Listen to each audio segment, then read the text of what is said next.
Good evening, everybody, and welcome to the wrap up of the second round in Tata Steel. Today we will focus on the games of the American players, Jeffrey and Wesley. It's been a very good day for the Americans, and in total they got 2.5 points out of 3. So both Jeffrey and Wesley are joining the lead. And let's start with the game between Jeffrey and Jordan. You can see here that Jordan chose a Sicilian defense, and Jeffrey he wanted to play a more positional bishop b5 to avoid the sharp variations. And a few moves later, he got the Maroshi setup, which is a slight advantage for white. Usually you have some more space. By playing bishop b5 in an early stage, he got rid of the white square bishop, which sometimes can be caught behind these white pawns after f3 also, and if you have a bishop on e2, it's just closed by the pawns. And there are other options to play with g3 and bishop g2. But let's see how this game continued. Black is just doing the regular setup, and there are many options forward here. Sometimes black want to break in the center by playing e6 and d5 after, for example, placing a rook on d8. There are ideas by playing a6 following by b5 to try to break up the white setup just to get the pawn advantage in the center. So maybe giving up the A and the B for C, and then trying to get some more space in the center. So Jordan chose to play A6, and we can see that he continued with B5. I'm not really sure if this is the best option forward, but there is theory for sure. And Jeffrey took the pawn, and d5. So the idea for black is to break through in the middle and try to create something, because the black square bishop on g7 is having a really nice diagonal from h8 to a1, and the problem is actually to coordinate the knights the best way, because the pawns are covering many squares. Maybe trying to get the c-file early to create some compensation. And also, after exchanging these pawns, the pawn on A and B might get weak and easier to access later. So knight takes d5, and black at the take. So now we have a weak pawn on d5 for white, and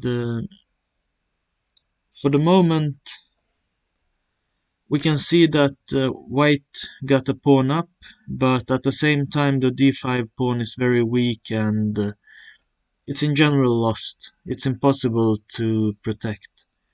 So the question is how Jeffrey will use this pawn, because if he managed to exchange some pieces and get a dangerous pawn somewhere on c or 6 and try to push it, or maybe even in the right way try to push d6 to make black take it with the e-pawn, then black might get a weak e-pawn on the d-file, because then these two pawns would be two islands to play against. And Jeffrey continued by rook from a to d1, and this is to put some more pressure on the d-file. Maybe the right way forward is for black to take this pawn immediately, because the queen will be covering b5, and there are no really good ways forward here. For example, knight f5 might be an idea, but then after exchanging queen f8, and the knight will be hanging. So for example, he got to take here and take back, and it's a piece up for 2 pawns. So the best way forward was maybe just to take the pawn immediately.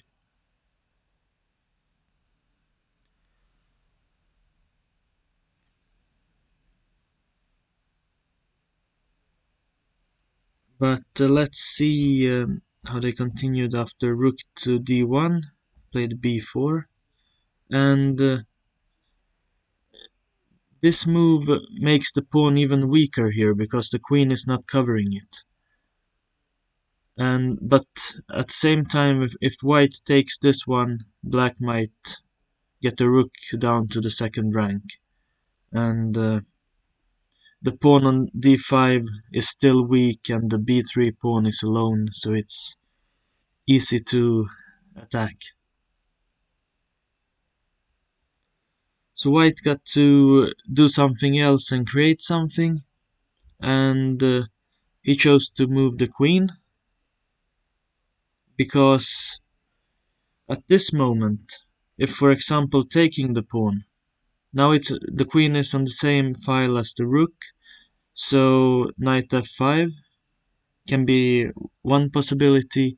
The queen got to go back and just exchanging the bishop that is much stronger than the white knight, and then pinning the knight, putting pressure, and it feels like white is clearly better. For example, f6 is a must, because if black plays rook to a5, f4, and the knight is pinned and lost. So after f6, it's maybe even possible for white to just take, exchange everything, and have a slight edge in this rook endgame, and just access the e file with the rook, maybe move it up to e4, and then double up on the e file. But there's actually not a must either to take there. Now the queen is pinned, so maybe f4 is one possibility again, and there is no proper way to cover the knight. So taking the pawn is not that good after queen e2. It's just losing the game. And Jordan continued with rook to c3, and this move feels a little bit wrong, because even if you double up on the c file, this rook can't access anywhere. The c2 is covered by the knight, and d3 is covered by this rook and the queen. So rook c3 is a mistake here. We can still see that d5 is weak, so he should maybe just go and pick it up or double up on the a file. So rook to a5 is a little bit more natural way forward. He threatened to take with the rook on d5, and then there will not be any dangerous things going on the d file, with the rook pinning the queen. And then after rook a5 he also got the opportunity to simply double up on the A file and try to hit the weak pawn on A2 and entering on the second rank. So it would not be that easy to protect A2. Rook A1 is not that good, or at least not a move you want to make, because this bishop is having a nice diagonal looking at A1. And then white would maybe have to protect with rook to D2, and then when the rook is on D2 there is not the proper access to the B4 pawn to attack it. So rook to A5 feels like the right way forward. Maybe white want to access C6, so there might have been a move like F4, black moves the knight, threaten the bishop, and then maybe jump in. And now taking here maybe is not the best option, because the queen takes, threatens the rook, and then got a fork on e7. So yeah, for example, rook takes a2 and then it's a fork here, and white is grabbing an exchange and winning the game. So there might be some tactics here, because taking the bishop on e3 would be a fork for black. So then maybe take with the rook on a2. If white takes the rook, which is, it seems at least like a must, because moving the queen don't look that good. Black got a lot of initiative here, and so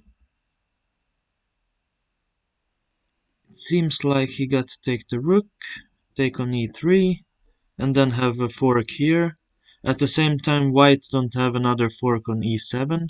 So everything is hanging, and this is starting to be a bit complicated.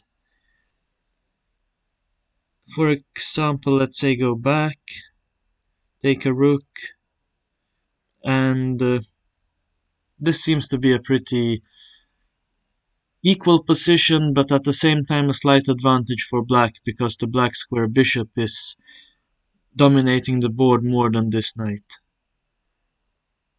And it's not possible to take this one. If knight would take, let's say black makes a move, knight takes here, you have bishop c3, and this knight is lost. Taking with the queen is not good either, because then the knight is hanging and the rook is pinned by the queen. So this would be a mess, but might have been the right way forward for Jordan.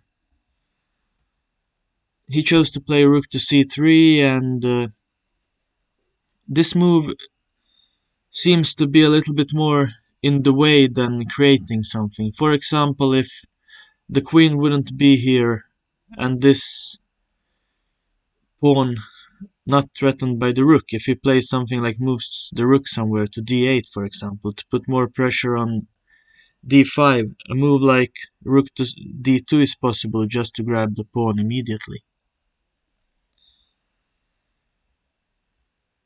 So we can see that Jeffrey chose to play bishop to f2.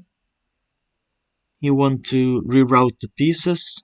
The pawn on d5 is safe for the moment, because still the same thing after taking, knight to f5, the queen got to move, then take, and bishop to d4 is always a dangerous alternative in the end.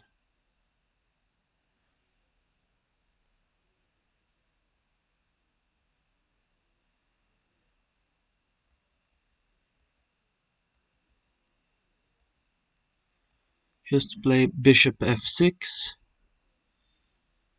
Jeffrey moved the knight. Now he gets a nice tempo to threat the rook.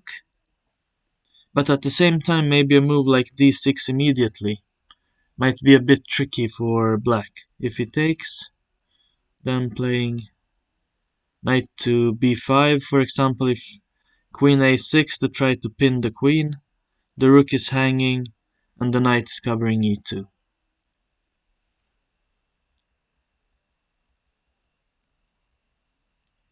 But he chose to start with knight to b5, and now Jordan lost another tempo, so he played rook to c3 and rook back to c8, just losing 2 tempos. And in this critical position, that was probably the decisive choice in this game. We have d6 and rook to b8 to threaten the knight. Jeffrey jumps in with the knight. And this is what Jeffrey wanted to accomplish, to make the strong e-pawn a weak d-pawn. And now these two islands are 2 pawns that he can play against. He got a really nice square on d5 for the knight, where it can't really be chased away, and at the same time this knight on d5 is creating a lot of problems for black. There might be some forks somewhere, the pawn on b4 is threatened. It would be nice to maybe move it back to b5, just to be easier to protect. Usually when you have black square bishops left on the board, you want to have your pawns on the white squares, because then they're not that easy target like on the black squares. So bishop d8, he tries to take away the squares for the knight, so the knight can't access them.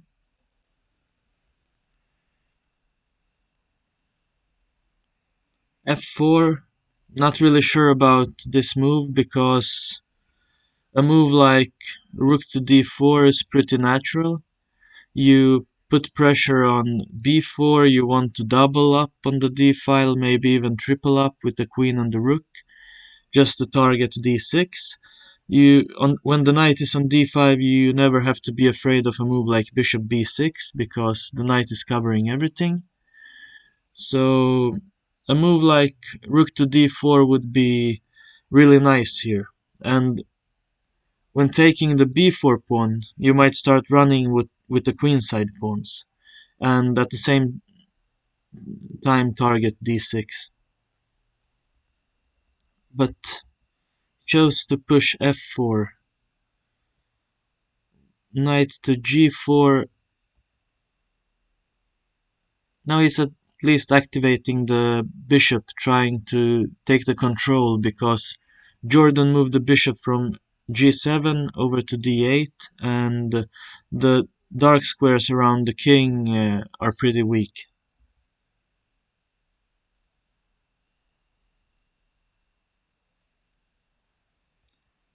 Attacks the knight, because if he would give Jeffrey a move here, play for example rook to b7, then maybe h3, knight got to go back, and f6 is a target, maybe just going exchanging and trying to enter with the bishop and the queen.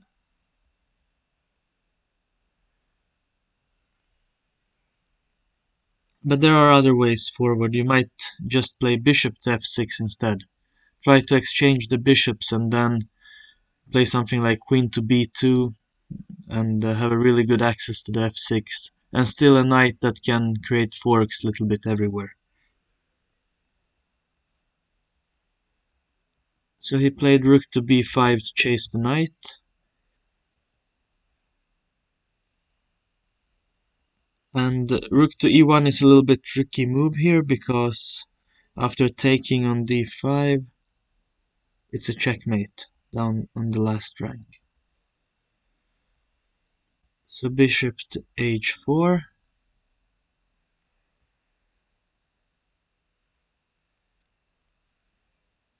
This move, bishop b2, is maybe not the right way forward, because it can be targeted here.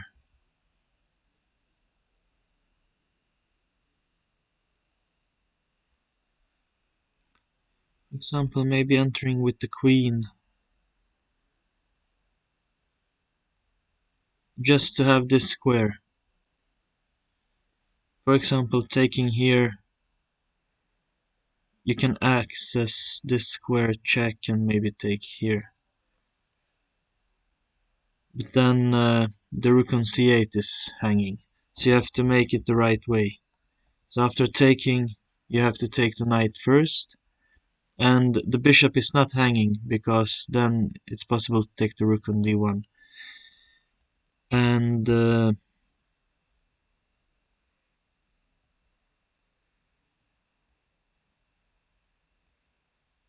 let's see here. If he takes on d5, you have a check, and it's a checkmate here.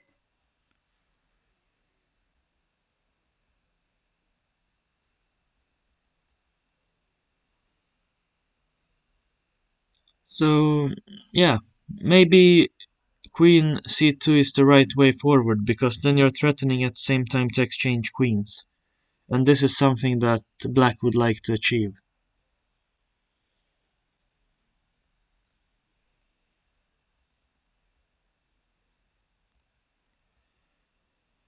But Jordan chose to give a check after moving the king. Well, going back is just giving Jeffrey another 2 tempos.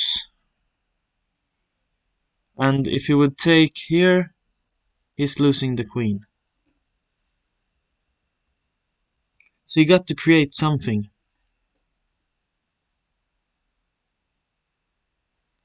And it's not that easy here. He maybe got to... If he takes, he will take with the rook. And then it's just an exchange down.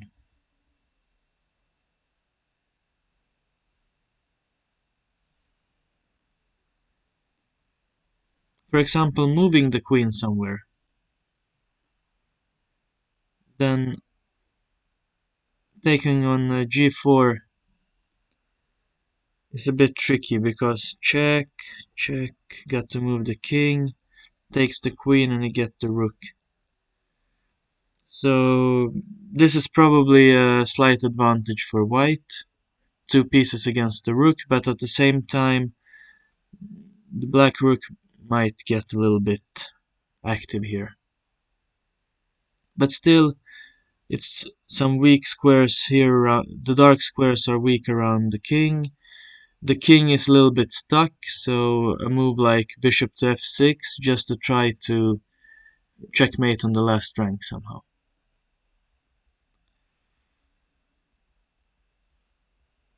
Let's see how the game proceeded. He went back, and that is a big blunder.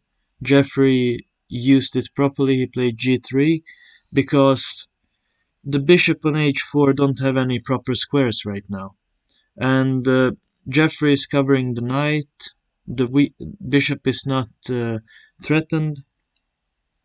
And Jordan is simply losing a piece here. Because if he would go back with the knight trying to exchange a knight here, Jeffrey would simply just win the queen instead. Just take it. And moving the bishop back, then taking the bishop, he got to take it back, and then the queen is lost again. So the bishop don't have any proper squares. Going all the way down is a checkmate.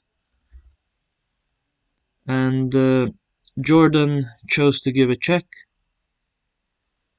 Jeffrey took the knight and took the bishop. And this is just a piece up. And in a few moves, this is the position where Jordan gave up. A game that went a little bit up and down, and both players had chances.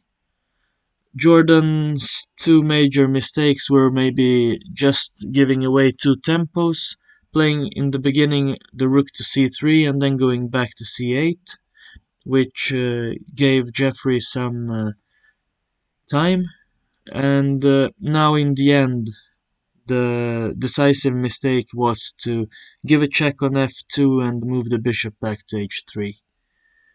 And Jeffrey used the last mistake to win the game.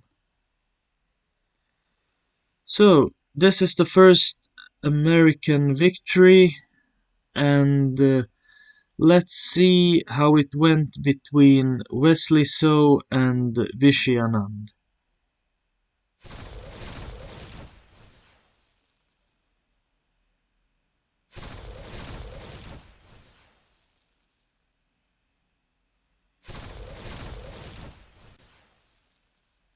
Wesley and Vishy's been playing many times during the years, and let's see what happened in this game.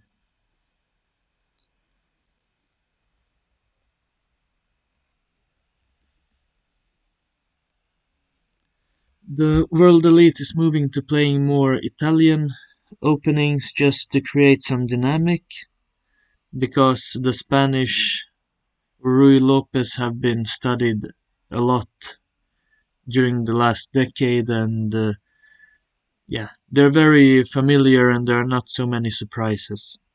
So they're trying to find new ways forward to create new surprises for each other. And so far everything is normal.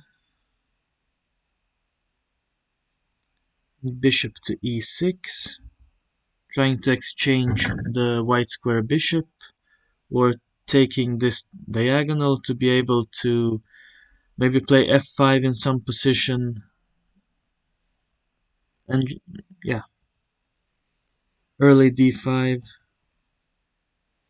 And this is a position where usually d5 is when you have a castle played. So in this case, white is playing it with the tempo up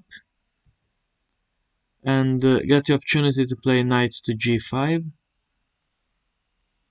Usually you have the option to exchange on b3 in some position to avoid this. Wesley got the bishop on e6, and these pawns could be a weakness but could also be an asset when black had the opportunity to play around the knight f4. But Vichy chose to play an aggressive variation, and it seems like it's just giving away a piece. And maybe knight to h5 was the right way forward. Over time, not right now, but say he plays queen to e8 just to be able to do it. So white got the castle, knight to h5, and then he's entering f4 and creating some pressure. Maybe bringing the queen to g6 and building up an attack here. If he takes, then he got the opportunity to bring the pawns back. But also take with the rook and try to build up some pressure on the f file, moving the queen to g6 and doubling up on the f file. But Vichy chose to take on f2, and he went for a mating attack, but let's see how Wesley dodged the attack and won the game. Check, king g1 seems to be the only move, because, for example, king to e1 would just be bad here. Probably a checkmate.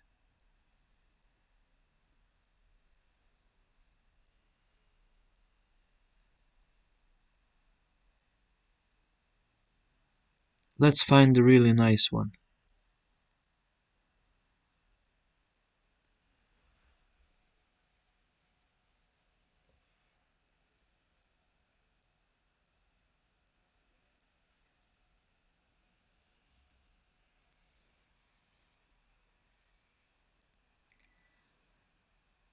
Okay, who knows?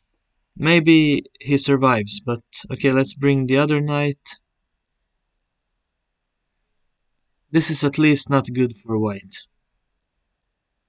He got to give the queen, probably. Yeah, queen takes is the only move, and black is simply winning.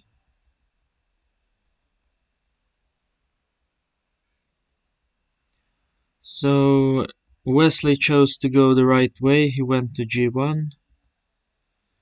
Vichy jumped in with the knight and took the bishop. And the knight on c2, it don't have any proper squares to escape. If it would be possible to do something like queen to b6 check, to make black to move the king and then find the square via e3 out somehow. But in this case, the knight is stuck on c2. And Vichy gave the other knight just to create some squares, keep up attacking. The rook entered to f2 and the knight d3, and now he's trying to put pressure on g2 here. There's a check on e6 and Wesley is covering g2.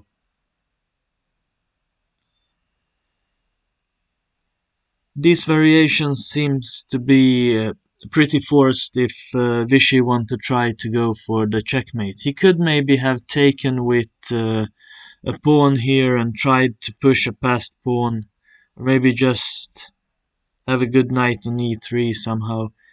He got two pawns and initiative, so he could maybe have played, or at least tried to play a regular game, but yeah, he's a piece down. He wanted to create something quickly. And queen d4 is the only way forward, entering with the rook and the knight, giving up a pawn just to keep up the initiative, and playing queen to d3.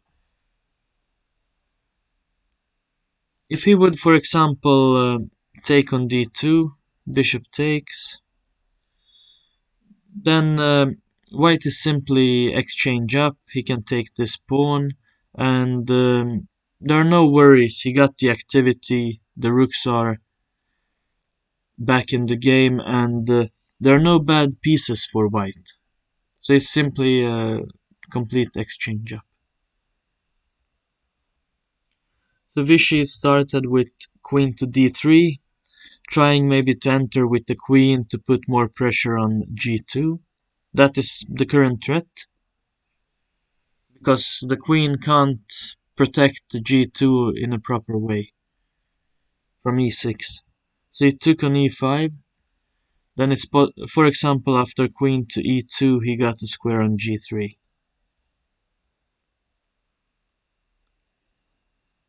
Vichy came with the other rook.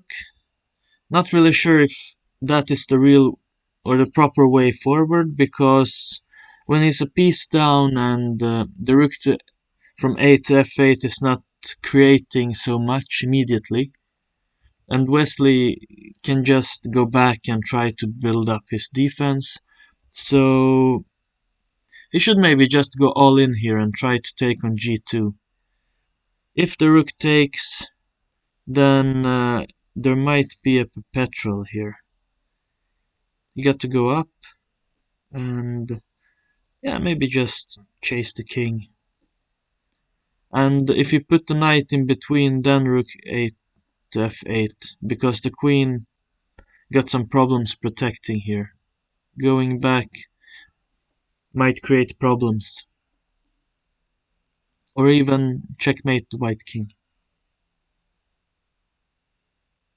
Bishop, even the rook is hanging. So I'm not really sure how to escape here for white. And if he goes back to the f, see if he goes to f3, just to try to avoid some checks and run away, then Vichy can bring the rook, and Seems like Vichy is the only one fighting for a win here, because the king is really in a bad spot here.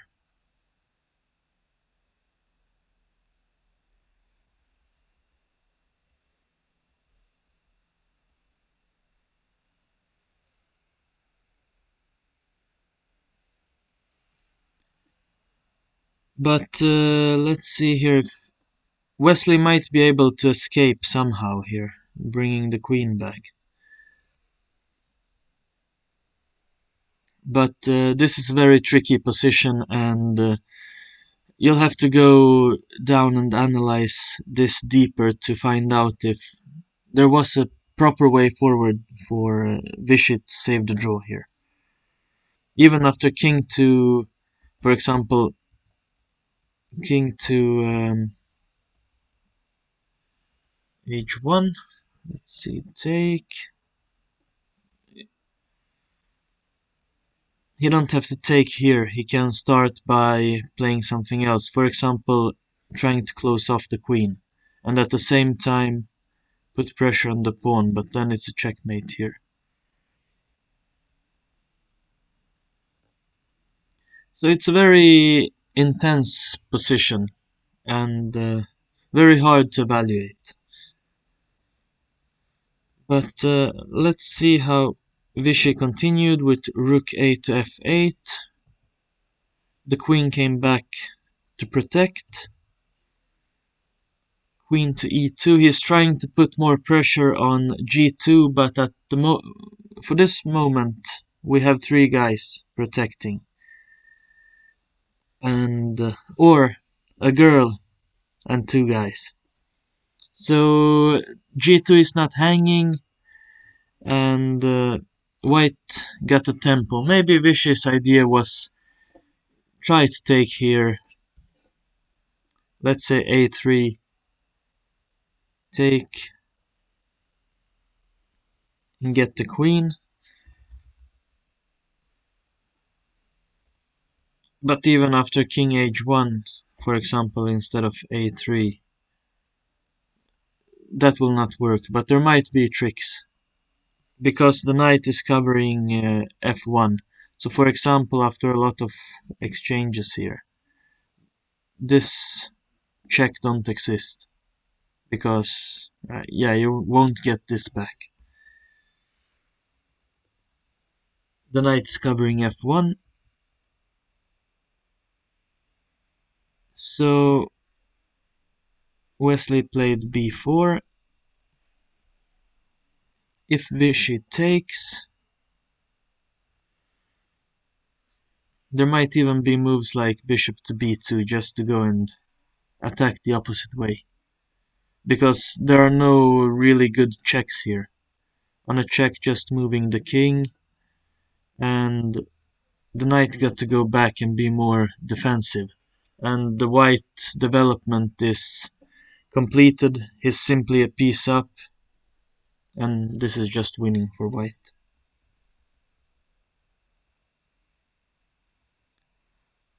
But Vichy took and took back.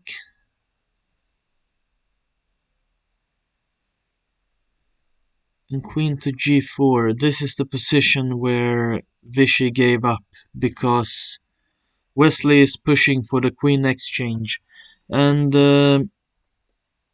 there might have been some way to continue trying to exchange the queens the right way, because just taking here is no good, because there, yeah, black have no compensation at all.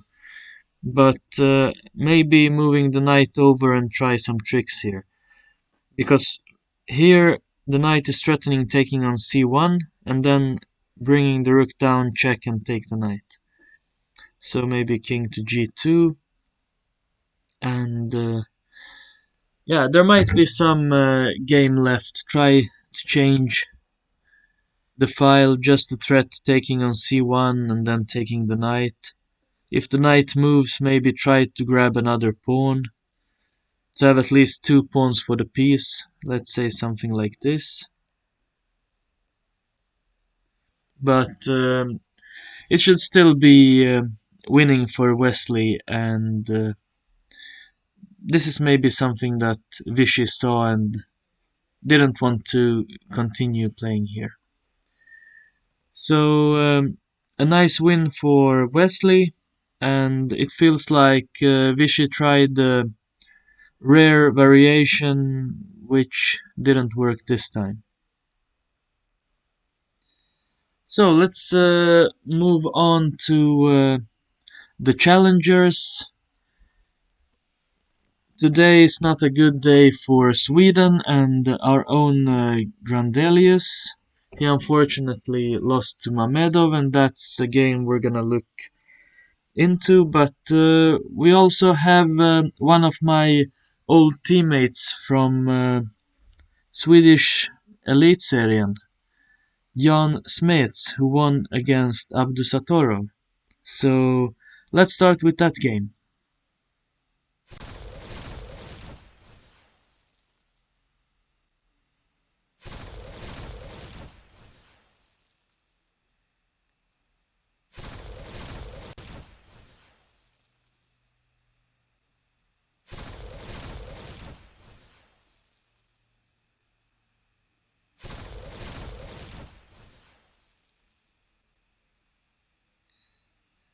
And Abdusatorov is a very young, talented player, and Smets is more of a positional player, is my understanding. So let's see how this started. Yeah, the Russian defense, a very solid way, or a solid approach against the young talent, just to try to get the safe position without so much tactics and then somehow try to outplay the opponent.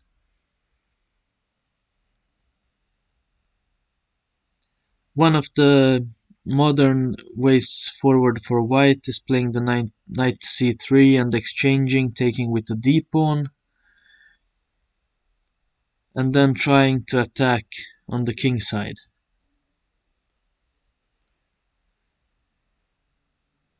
And Jan is trying to take the center with his d-pawn, which at least cover a nice square on e4, maybe bringing the knight over, at the same time freeing some space for the dark square bishop, opening up some diagonals.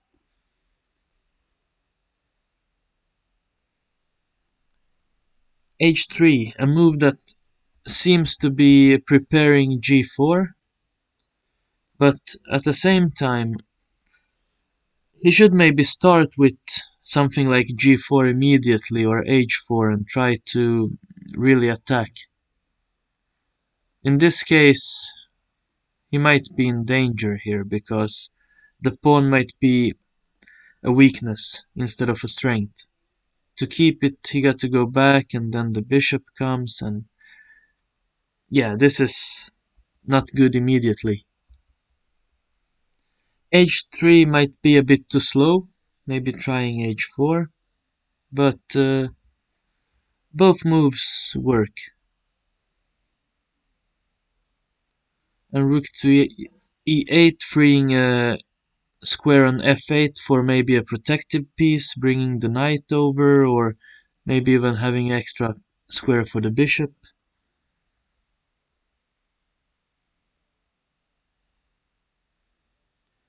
And I'm not really sure why Abdusatorov went for exchanging this pawn, because the idea should be for white to just push on the king side and try to center the bishop, maybe to e2 or d3 and try to push on the king side, create something. But this is maybe a little bit more solid approach. Bishop to c4. And this move is a move I don't really like. Bishop to g5. Maybe a better approach would be something like rook to e1, trying to at least grab a file, or maybe even pushing here. just trying to create something. Because after, for example, rook to e1, black should not take it because e6 might be hanging. Then the rook is hanging. So maybe exchanging queens before. But then the rook is hanging again. So this is maybe something he was afraid of.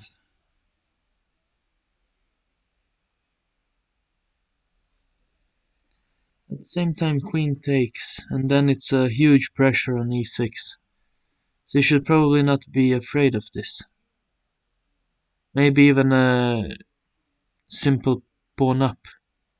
If he takes, taking here.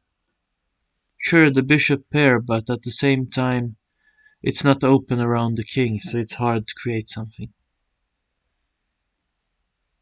And moving the queen is just losing a pawn here. This is good for white. So black can't really take that bishop.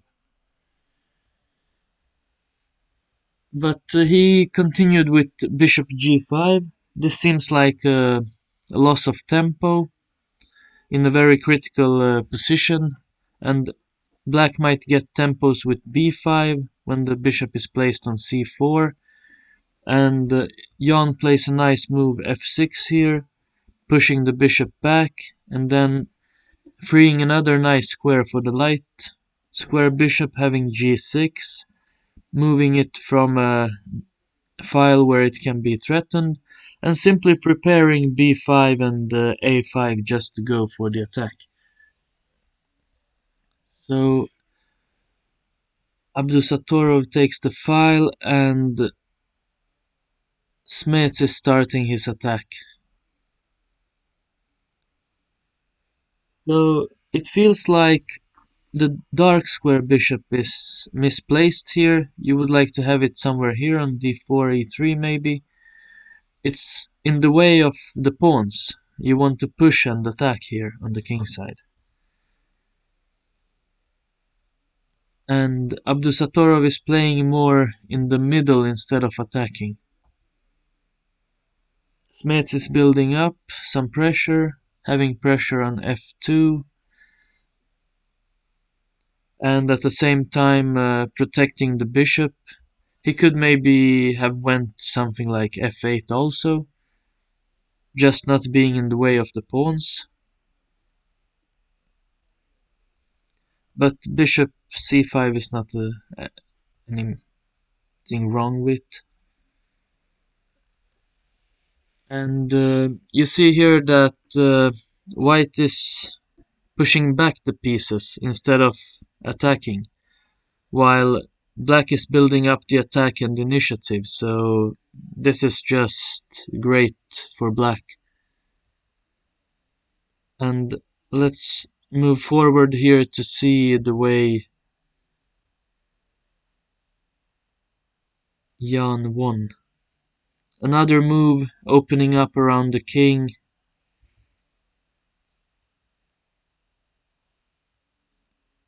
Simply not a good day for Abdusatorov.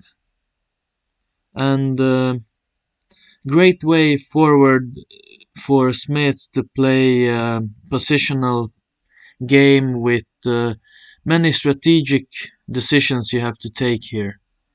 And Abdusatorov will probably grow his understanding and become a more strategic player over time.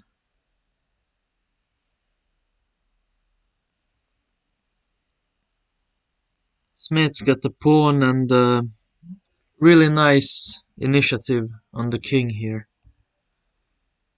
And he wants to move the king or somehow put the bishop on g8, f7 and put the queen somewhere on e6, d5, c4 just to try to checkmate on a2.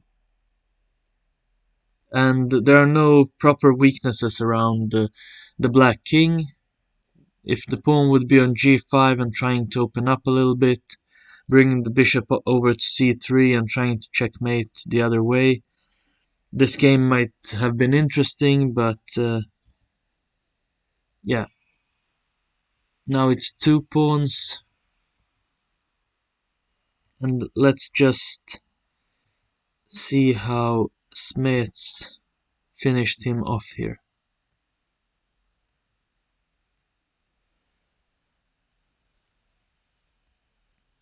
Rook f8 is maybe not necessary, he could maybe just have went with the king instead.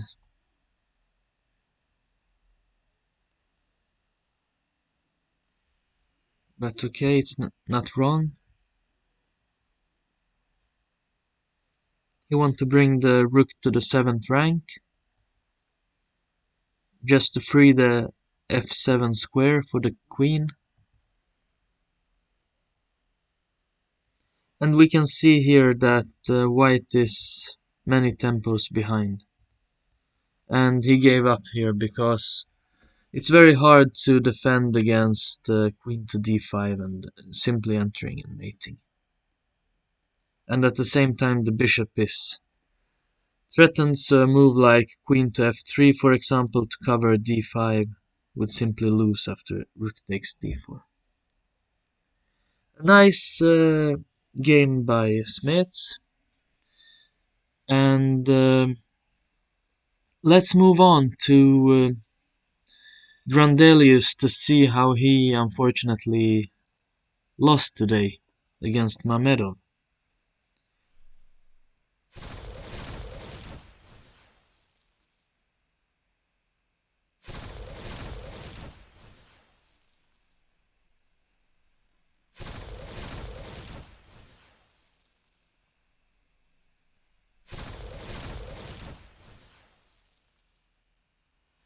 Mamedov is a very tactical player, and so is Nils also. And we got a very interesting game here in another Italian opening, the opening of today.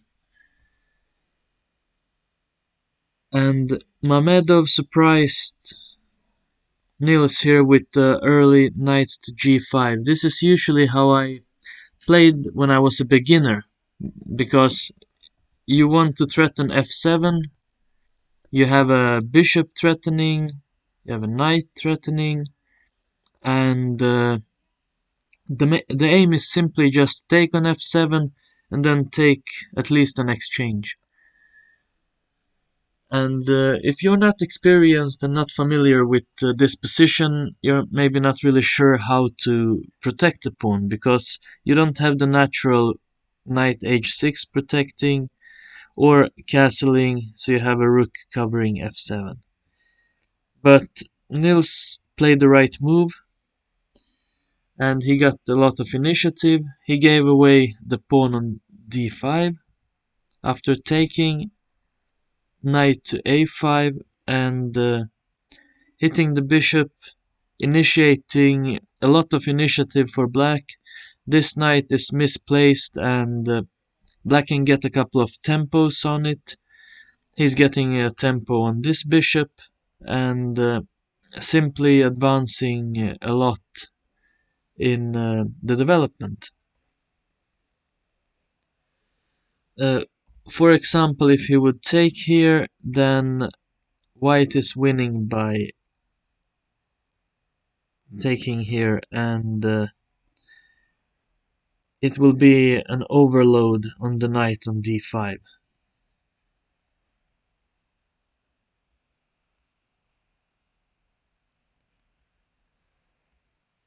We can see how the game proceeded.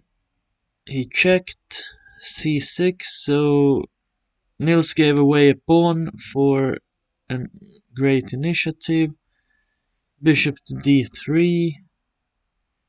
He's moving the knight because the natural d3 is not possible to play to cover the knight.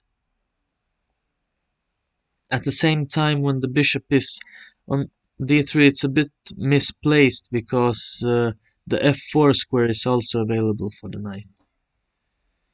Played h4 to protect it, and h6, queen to h5. So it's not possible to take the knight. The rook is hanging, and yeah, this is a clear advantage for white.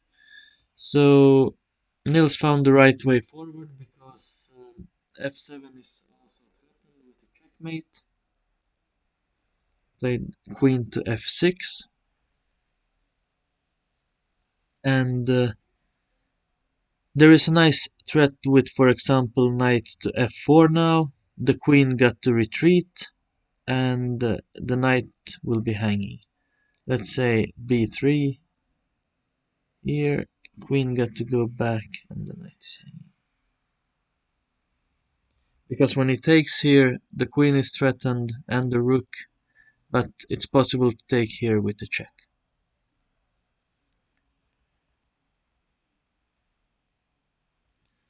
So Ralph went back with the knight. Queen moved, and g6. And Nils is taking over the game completely. In this position, there are many ways forward. He can enter with the knight, for example, pushing back the queen, playing bishop g7, taking the important diagonal, threatening moves like e4,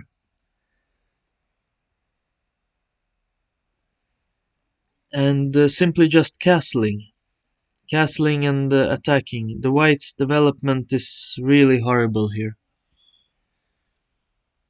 And this should be winning for black, but unfortunately, after knight to g3, Nils played e4, a move that is completely changing the game, because he is allowing white to play bishop to b2, and after bishop b2, white is grabbing the very important diagonal. So in Swedish we would say, unfortunately he was too much het på gröten today. And after e4, bishop to b2, it's possible for Ralph to just exchange the queens, and yeah, this is still a position where both got chances. It's very complicated, but it's not completely winning as it was few moves ago.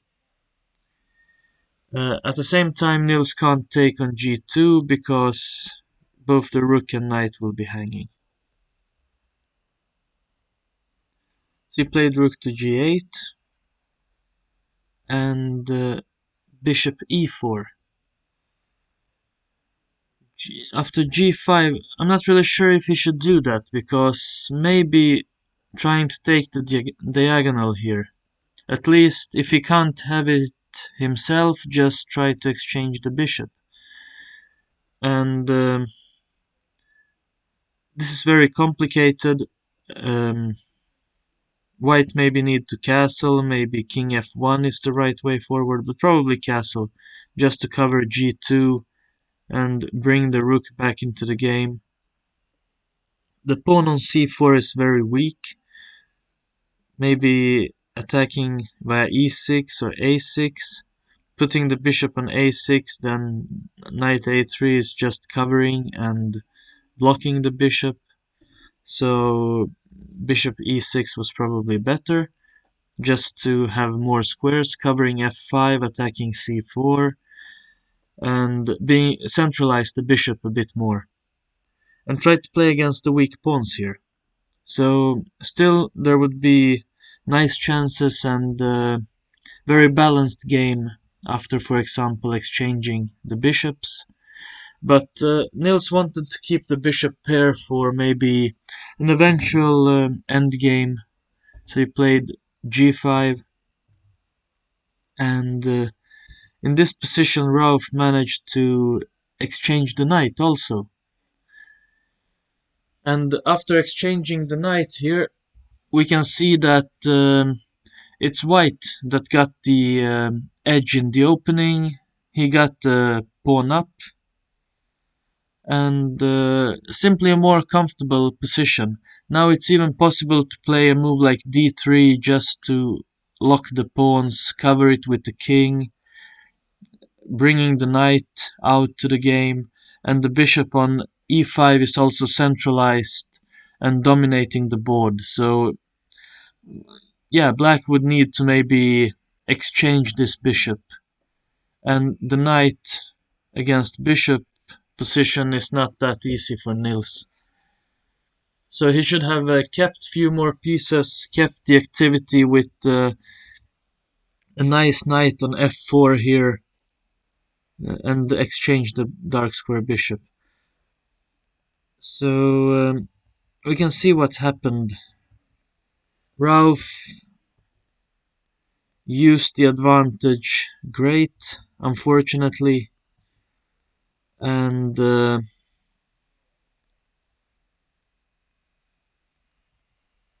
yeah, he weakened up the kingside pawns, put the bishop on e3, just covering all the dark squares. The knight is here covering everything, and at the same time he's 2 pawns up now.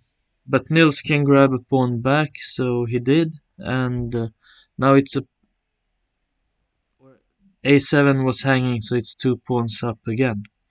And it seems to be 1 pawn too much. You got one running over here. He got this one blocked. Great, so entering with the rook is not possible to create counterplay for Nils. And Rauf is the one creating the problems. So 2 pawns up, and well, less active and less dynamic position for black is not that fun to play.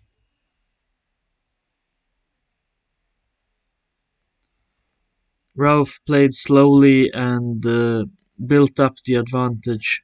He put the bishop in the middle,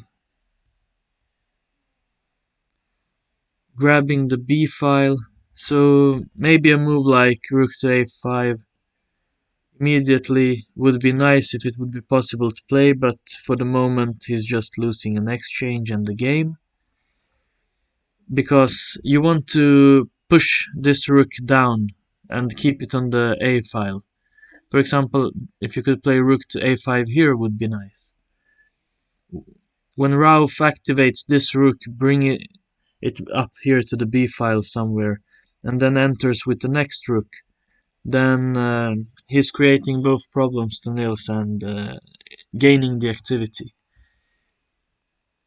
So Nils is at least trying to grab the 7th rank, but it's freeing the 8th rank, and now the pawn is moving forward to the dark square where the bishop can hit it later, easier to attack, and in an endgame it's always more preferred to have 2 lone pawns, for example one running here and one running on the other side, because it's very hard to coordinate the king and bishop when it's different color to hold the draw.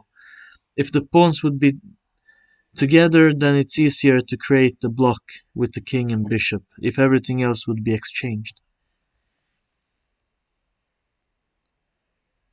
Threats a mate on b8 here. So Nils is covering. We have a check. King up. Another checking.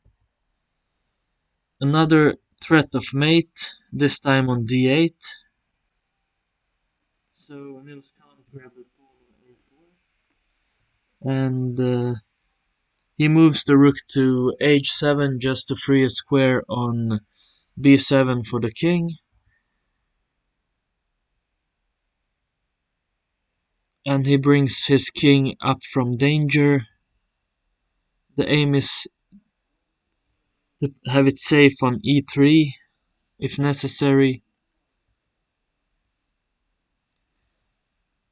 And now white is having the pressure. He's having two pawns. He's grabbing the c pawn. So it's two pawns up again. And black is having a very hard time coordinating the pieces. This is the only way. And Ralph simply forced to exchange everything, grab the pawn, and exchange the rooks. So this was a very forced sequence. Nils couldn't somehow, for example, move either rook or bishop to avoid this threat. Now he got to take, and Ralph is taking back with the pawn. The king is coming up, and if these pawns would be gone, then it would be a draw. Because then he would be able to, for example, put a block here, and these two pawns would not be able to advance. But when these two pawns are still on the board, Ralph will simply just take this one and run with the f-pawn. And it's impossible for Nils to cover both sides. So unfortunately, today he missed two chances. The main chance was to keep up the pressure, not push e4 too early, start with either, for example, bishop to g7, knight to f4, maybe even bishop to e6, d6, or just develop somehow. But after e4 he is allowing Ralph to grab the very important a1 to h8 file for the dark square bishop, and at the same time Ralph was able to exchange some pieces on c4 after grabbing the file. In a little bit later sequence, Nils pushed g5, making his pawns weaker after opening up the h-file for Ralph, and after that he was fighting for a draw, but Ralph was playing very correct, never gave him any proper chances, and won the game.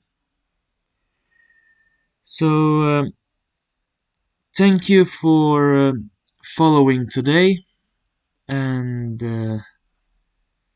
let's hope Nils will come back tomorrow, try to win a game, get back up at plus minus 0 just to get a closer distance to the top players. And don't miss tomorrow. Tomorrow we're gonna have a secret guest here helping out. So have a good night, and see you tomorrow.